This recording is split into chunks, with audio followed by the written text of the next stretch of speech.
जाता है।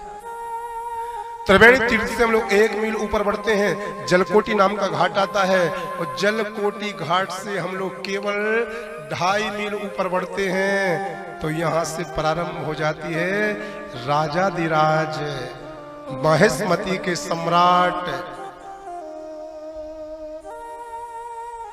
भगवान श्री सहस्त्रबाहु जी की राजधानी महेश्वर माहेशमती की सीमा प्रारंभ हो जाती है। और सबसे पहले तीर्थ पड़ता है महेश्वर जी का, माहेशमती जी का, जिसका नाम है सहस्त्रधारा। तो परिक्रमावासी सहस्त्रधारा जरूर जाते हैं, क्योंकि यहाँ पर राजाधिराज भगवान श्री सहस्त्रबाहु जी को जो मंडलेश्वर में गुरुदत्त भगवान श्री दत्तात्रेय की तपस्या से प्रसन्न होकर के धर्म की रक्षा के लिए, धर्मोत्थान के लिए जो 1000 भुजाएं मिली थी, उन्हीं 1000 भुजाओं को धारण करके इन्हीं सहस्त्रधारा अर्थात मां नर्मदा जी के घाट पर विराजमान होकर के सहस्त्रबाहु जी ने हजारों वर्षों तक मां नर्मदा जी का तप किया है। और यहाँ पर 1000 भुजाओं से माता नर्मदा जी के वेग को रोका है। सहस्त्रबाहु जी ने जहाँ पर 1000 भुजाओं से माता नर्मदा जी को रोका है, वहीं पर सहस्त्रधारा नाम का पावन तीर्थ बन गया। मेरे प्यारे, महेशमती राजाधिराज भगवान श्री सहस्त्रबाहु जी की राजधानी है। आप भगवान श्री दत्तात्रेय जी के अनन्य भक्त रहे और मतंग मुनि के आज्ञाकारी लाडले कर्तव्य पारायण शिष्य रहे। राजराजेश्वर भगवान ने अपने जीवन काल में गुरु दत्तात्रेय जी की आज्ञा से भगवान श्रीमन्नारायण जी का जो धरती पर अवतार लेने का मुख्य लक्ष्य होता है, मुख्य हेतु होता है, मुख्य कारण होता है, परित्राणाय साधूनाम विनाशाय च दुष्कृताम धर्म संस्थापनार्थाय संभवामि युगे युगे।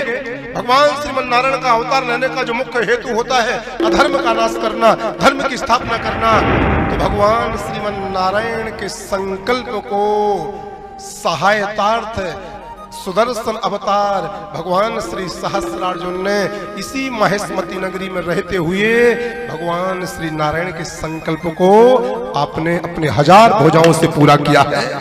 कर्तव्य पारायण होकर के दीन दुखियों की सेवा की है और एक ऐसे साम्राज्य के कई बार सतयुग निकल जाएंगे, कई बार त्रेता निकल जाएंगे, कई बार द्वापर निकल जाएंगे, कई बार कलयुग निकल जाएंगे, लेकिन महेशमती के सम्राट की कीर्ति हमेशा हमेशा वायु पुराण में, ये अग्नि पुराण में, स्कंद पुराण में हमेशा हमेशा स्वर्ण अक्षरों में लिखी रहेगी। मेरे प्यारे, सहस्त्रधारा तीर्थ को हम लोगों ने प्रणाम किया और सहस्त्रधारा से हम लोग मात्र 3 मील ऊपर बढ़े तो शुद्ध घाट आ जाता है, जिसका नाम है महेश्वर। महेश्वर में 2 शिवलिंग हैं। एक शिवलिंग इंदौर की महारानी माता अहिल्याबाई जी के द्वारा सिद्ध स्थापित भगवान शिवलिंग जी विराजमान है, और एक शिवलिंग जिसके अंदर राजाधिराज भगवान श्री सहस्त्रबाहु जी भगवान श्री परशुराम जी के साथ में लीला करते करते जब स्वधाम गमन करना था तो लीला करी भगवान परशुराम जी से, और परशुराम भगवान से अपनी लीला को विश्राम करा करके शरीर में से दिव्य ज्योति निकली और सहस्त्रबाहु जी की वो ज्योति भगवान शंकर जी के शिवलिंग में प्रवेश कर गई। जिस शिवलिंग में भगवान सहस्त्रबाहु जी विराजित हैं, आज भी महेश्वर में त्रेता युग से नंदा दीपक आज भी वहां पर प्रज्वलित हो रहे हैं, जो उनकी कीर्ति का बखान कर रहे हैं। कलचुरी साम्राज्य की महान राजधानी महेश्वर रहा। मेरे प्यारे, हमने भगवान सहस्त्रबाहु जी की महिमा बाबू जी चौथे दिन बहुत ज्यादा ही विस्तार से इसी पावर मंच से बोली थी। महेश्वर में जिनका प्राचीन नाम महेशमती, जो सहस्त्रबाहु जी की राजधानी रही, और यहाँ पर एक और बहुत महान इतिहास रचा गया। इसी महेश्वर की पावन भूमि पर एक बार भगवान शंकराचार्य, आद्य शंकराचार्य, स्वयं भगवान शंकर के अवतारी भगवान शंकराचार्य जो प्रकट हुए थे त्रिवेणी संगम प्रयागराज में, उनको मालूम पड़ा कि महेश्वर में एक विद्वान ब्राह्मण रहा करते हैं जिनका नाम है मंडन मिश्र। उस समय मंडन मिश्र से बड़ा धरती माता पर कोई विद्वान नहीं था, और भगवान शंकराचार्य धरती माता के जितने विद्वान थे उस समय सबसे शास्त्रार्थ करते थे, सबसे शास्त्रार्थ, किसी को हराने को नहीं, ये ध्यान रखना, किसी को हराने के लिए शास्त्रार्थ नहीं करते थे, बल्कि उन विद्वानों के अंदर इतना देखा करते थे कि इनके अंदर ज्ञान कितना है, इनका ज्ञान उद्धार करा सकता है कि नहीं करा सकता है, इनका ज्ञान मुक्ति दे सकता है कि नहीं दे सकता है, इनका ज्ञान मुक्ति पद को प्रदान करा सकता है कि नहीं करा सकता है। तो जैसे ही भगवान शंकराचार्य जी को मालूम पड़ा कि महेश्वर में सहस्त्रबाहु जी की राजधानी में एक महान विद्वान ब्राह्मण देवता रहते हैं जिनका नाम मंडन मिश्र है, तो मंडन मिश्र जी से शास्त्रार्थ करने के लिए प्रयागराज जी से नंगे पैर चल करके इस महेश्वर की पावन भूमि पर स्वयं भगवान शंकराचार्य पधारे हैं मेरे प्यारे। और शंकराचार्य जी जैसे ही महेश्वर में प्रकट हुए, जैसे महेश्वर में प्रकट हुए, तो यहाँ की बहुत प्यारी कथा है जुड़ भी है।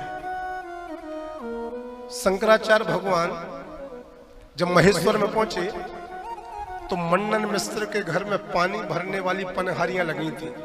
वो माता नर्मदा जी में पानी भरने जा रही थी अपने सिर पर घड़ा रख करके। तो मंडन मिश्र जी ने उन दासियों से पूछा, वो आद्य गुरु भगवान शंकराचार्य जी ने उन दासियों से पूछा कि यहाँ पर मंडन मिश्र जी का घर कौन सा है। जरा शब्दों पर ध्यान दीजिएगा मेरे। शंकर भगवान ने अर्थात शंकराचार्य जी ने जिन दासियों से पूछा कि मंडन मिश्र जी का घर कहां पर है, तो मंडन मिश्र की दासियों ने संस्कृत में जवाब दिया। क्या बोली? स्वतः प्रमाणम परता प्रमाणम कीरांगना यत्र गिरम गिरंती द्वारस्थ नीड़ां तरसन निरुद्धा जानी है तन मंडन पंडितों की। हे शंकर भगवान, आपने पूछा कि यहाँ पर मंडन मिश्र का घर कौन सा है, आप सीधे चले जाइए, वो जिस दरवाजे पर तोता और मैना संस्कृत में शास्त्रार्थ कर रहे हो, तोता से मैना पूछ रही हो कि इंसान को भाग्य का फल मिलता है या कर्म का फल मिलता है, जहां पर ऐसा सत्संग तोता और मैना के द्वारा हो रहा हो, समझ जाना वही मंडन मिश्र का घर है।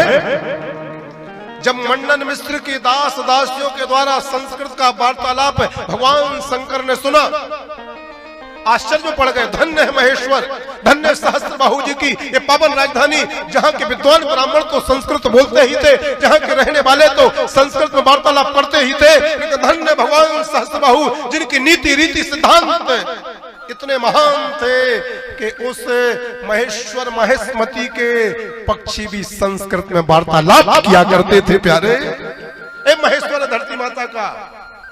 जब शंकराचार्य भगवान आद्य गुरु मंडन मिश्र जी के दरवाजे पर पहुंचे तो तोता और मैना पिंजड़े में बंद थे और वो सत्संग कर रहे थे, संस्कृत में वार्तालाप कर रहे थे, संस्कृत में संवाद कर रहे थे। उन तोता और मैना ने भगवान शंकराचार्य जी का स्वागत किया। मंडन मिश्र जी से भगवान शंकराचार्य जी का 27 दिन तक शास्त्रार्थ हुआ। 27वें दिन मंडन मिश्र जी ने अपने आप को परास्त करने मान लिया, हार मान ली। लेकिन जैसे मंडन मिश्र ने अपने हार को स्वीकार किया, मंडन मिश्र की पत्नी थी माता सरस्वती, जिनका नाम माता भामती। माता भामती बोले, मेरे स्वामी जी परास्त नहीं हुए, मैं उनकी पत्नी हूँ, और जब तक पत्नी जीवित है, जब तक पत्नी है, तब तक आप मेरे पति को हारा हुआ नहीं कह सकते हो, मैं शास्त्रार्थ करूंगी। तो फिर 51 दिनों तक भगवान शंकराचार्य जी से मंडन मिश्र जी की पत्नी माता सरस्वती ने शास्त्रार्थ किया है। और एक प्रश्न ऐसा पूछ लिया माता भामती ने भगवान शंकराचार्य जी से ग्रस्त आश्रम का, कि उसका जवाब भगवान शंकराचार्य जी दे नहीं पाए। और फिर भगवान शंकराचार्य जी तपस्या करने गए, परकाया में प्रवेश किया, गृहस्थ धर्म के सारे संस्कार सीखे हैं और फिर उस काया से निकल करके पुनः शंकराचार्य जी काया में प्रवेश करे और माता भामती के प्रश्नों का जवाब दिया।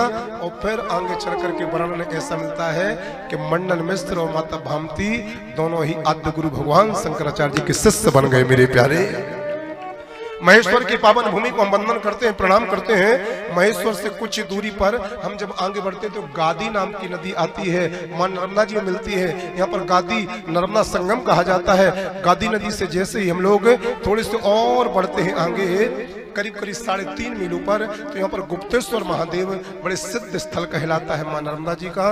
यहाँ पर भगवान शंकर जी गुप्त रहते हैं।